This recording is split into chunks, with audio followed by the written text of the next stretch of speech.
Hello and welcome to another episode of the DigiTeacher Digest.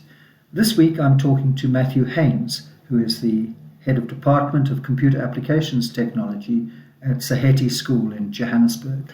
So Matt, I'm very excited to have you here this evening. Oh, thank you. It's a balmy evening in Johannesburg and we're both probably sweating.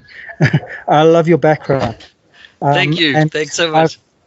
I've been a huge admirer of yours for a long, long time. Wow. Your Thanks. passion and your enthusiasm for computer applications technology in particular and for IT in general. So I wanted to hear some of your thoughts about the subject of computer applications technology. Why are you so enthusiastic about it? Oh, okay. Well, probably twofold, Dorian. I think the one is I've always enjoyed technology. I've always enjoyed computers and having that. I mean, from the early days for me, working Windows 3.1 and then moving on to Windows 95 and then working on computers and getting exposed to all of that. So you're too young for DOS.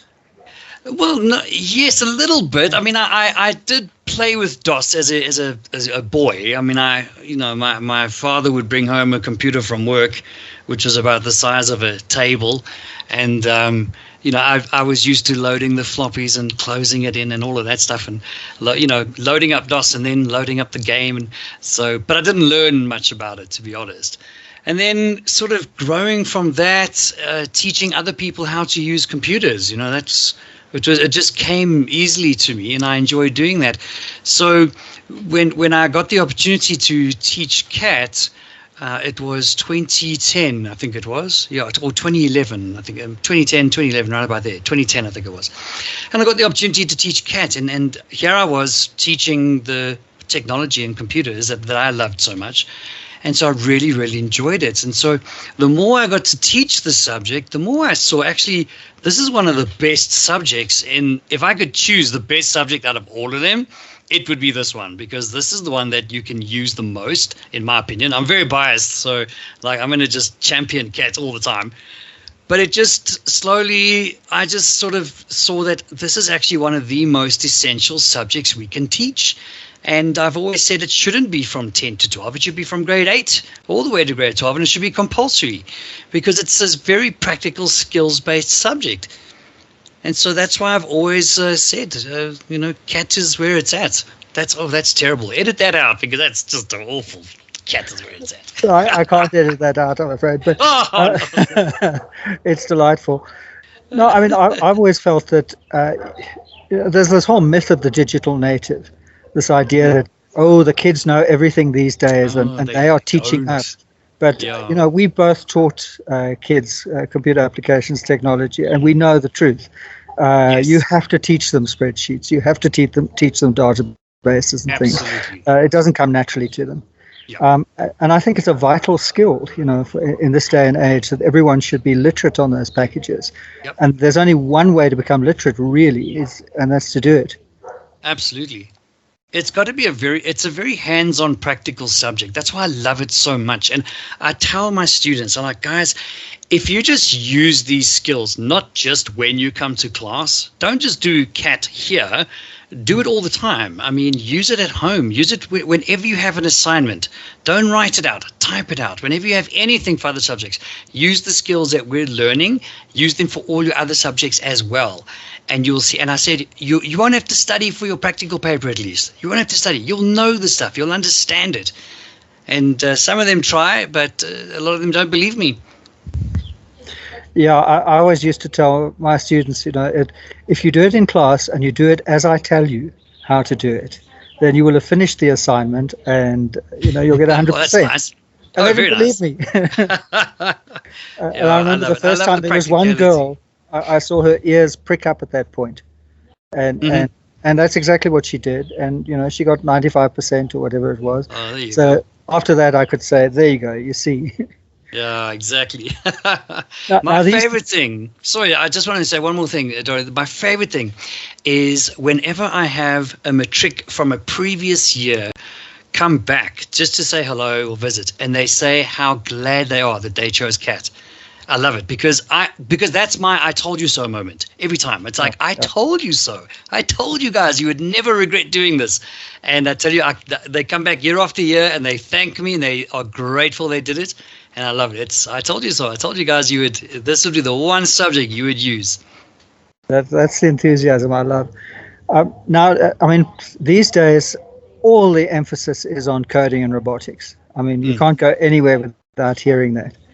And my personal feeling is that it's a bit of a mistake if we kind of replace all of the computer literacy and work that's being done in junior schools or middle schools, what's being done in CAT, if we replace it with coding. I'm not saying we don't need coding and robotics, but we can't do away with the other stuff.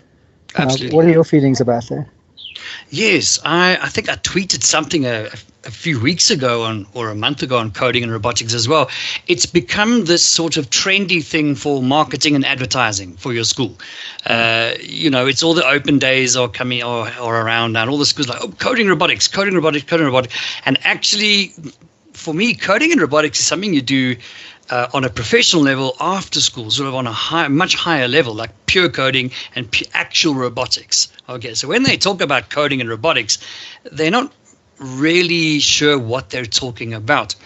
And I remember saying that I think that coding and robotics, in whatever form you're bringing it into your school, should actually be integrated into your other subjects. It should be integrated, not as a new subject. It shouldn't be brought in as another subject to do, like on its own in segregation from the rest, because that's what they do. They put technology here, and then all the other subjects are there. And I'm saying actually everything should be integrated, technology included, computer technology with all your subjects.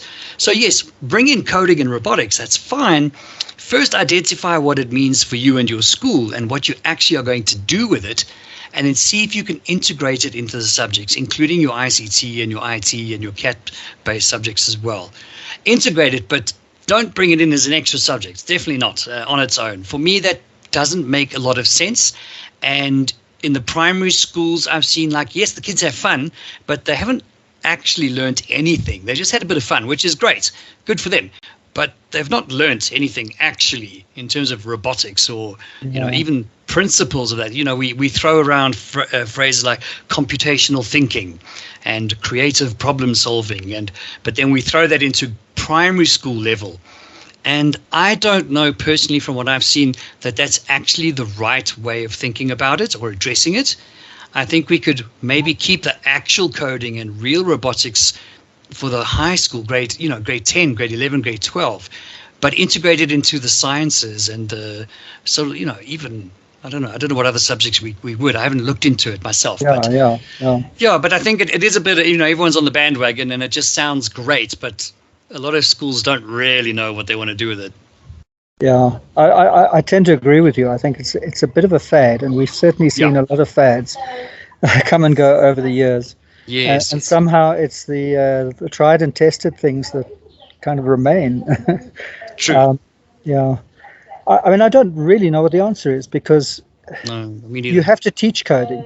Again, you can't just say it's up to the maths teacher or the science teacher to teach code, because I'm not sure that's going to happen. No, they won't. They won't. You see, and if you can integrate it in a way that it sort of makes sense, and you're not, sometimes we forget. You don't have to teach something explicitly, in order for it to be learnt. You can teach coding, for example, in a manner of different ways, which the principles, the underlying principles of coding can actually be absorbed in almost any subject, I think. And then when you teach actual coding, programming, whether it's Java or, C or whatever else there is, I don't know what there is, then the students go like, whoa, hey, but we know this. Like, we understand this because we understand the principles from that subject or whatever. So that's where I think integration and sort of the subtleness of teaching that kind of thinking can work. But, again, with teachers, the one thing a lot of teachers do not really like doing is changing. So bringing that in and trying to implement that sort of change, I don't know what level that can start at, but unless that starts, we won't see it integrated into anything. Yeah. But my fear is, you talked about schools just jumping on board. But if you don't jump on board, you're also sunk in a way. So it becomes true. It's a marketing thing as well. Yeah, and then try and turn it into something really useful if you can. Absolutely. What has your experience of online learning been? I mean, I saw your fancy green screen setup and everything on Twitter, and was extremely envious. I've loved it and I've hated it. Yeah. It's been an incredible learning curve. I mean, not just for me, for everybody. Because, I mean, here you have your traditional classroom-based teaching, face-to-face, and suddenly you got 2 days warning and everyone says, okay, we're going to be online. And all the teachers are like, what? Like, how? How are we going to do this?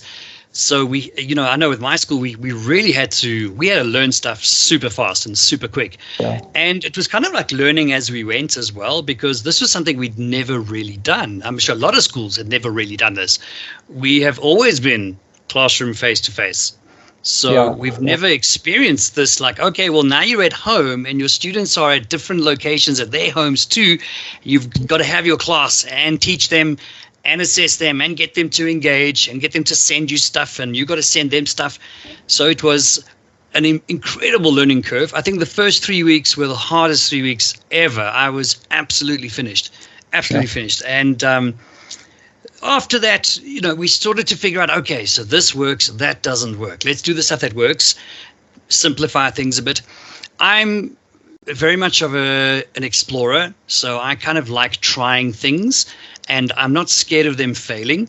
I don't mind failure. I learn from it, you see. So, and I think learning from my failures makes us better as teachers. So I went on to the whole green screen thing. I built a little green screen, and I got software, and I tried it out, and I made my own little studio. I mean, it wasn't really a studio. It was literally me in the corner and the little green behind me. At the moment, I got blue behind me. I got a blue screen behind me.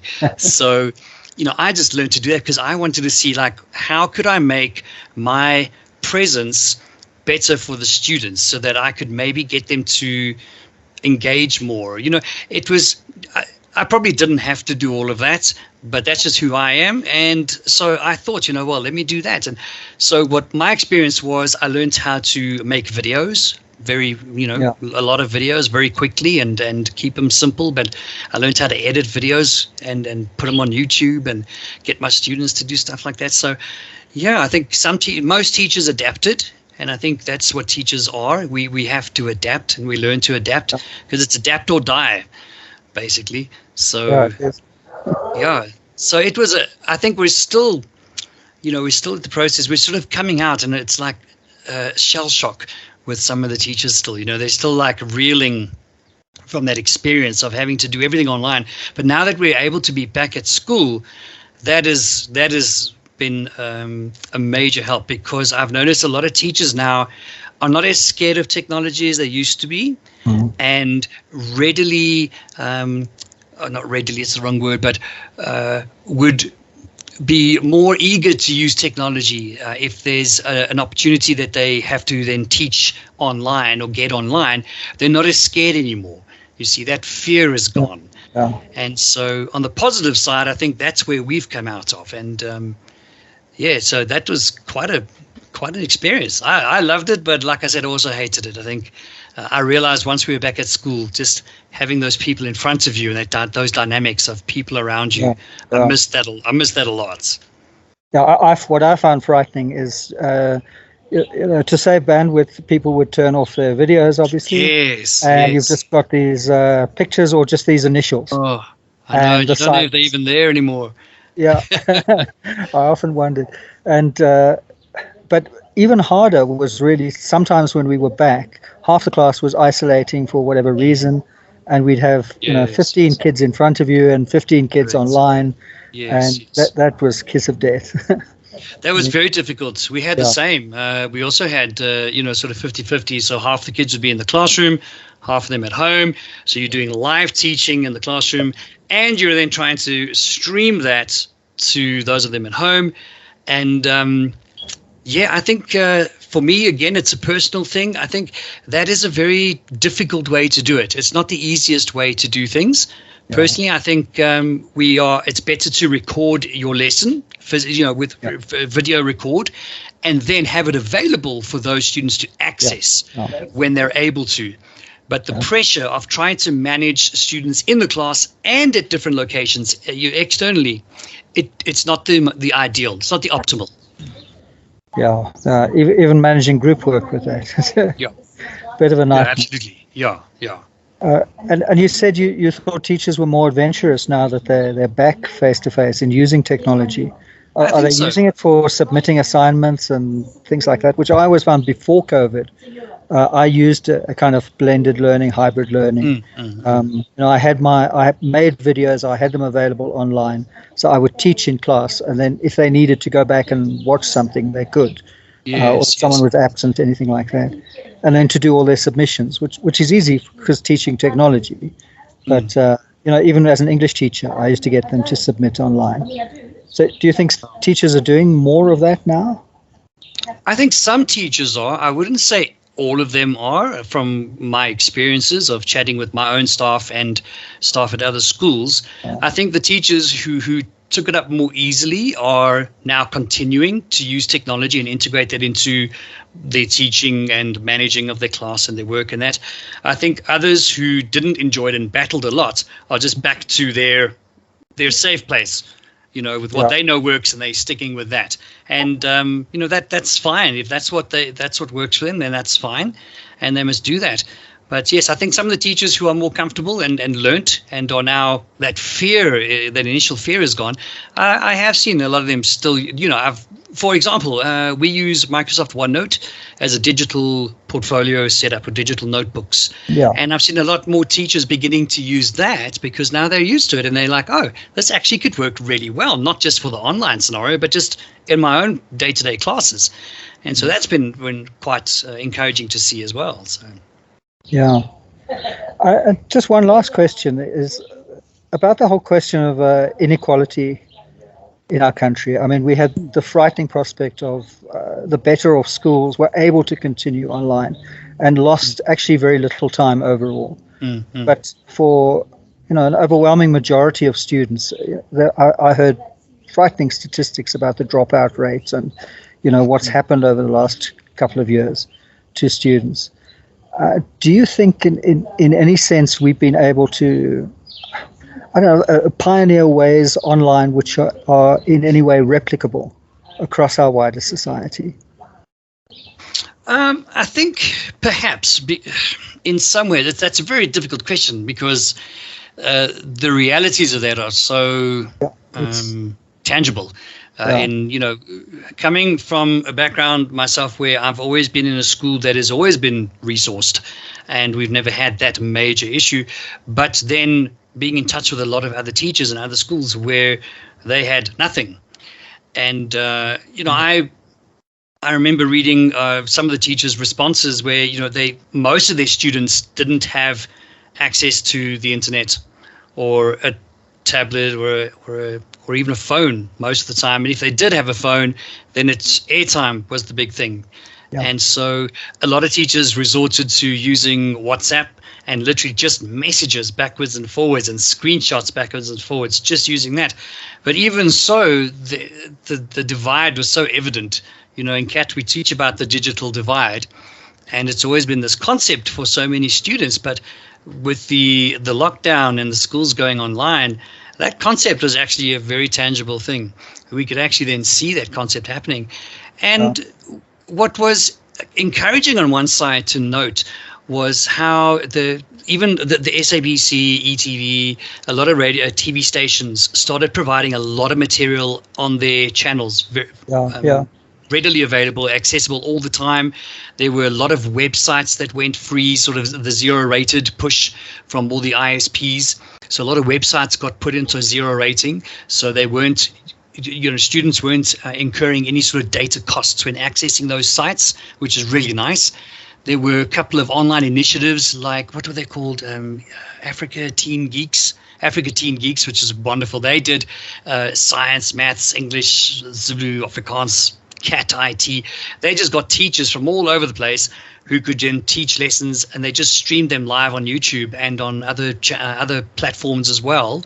So any students could almost any students could access that material in real time and ask questions and engage with real teachers in real time. But again, that did depend on the equipment that they had.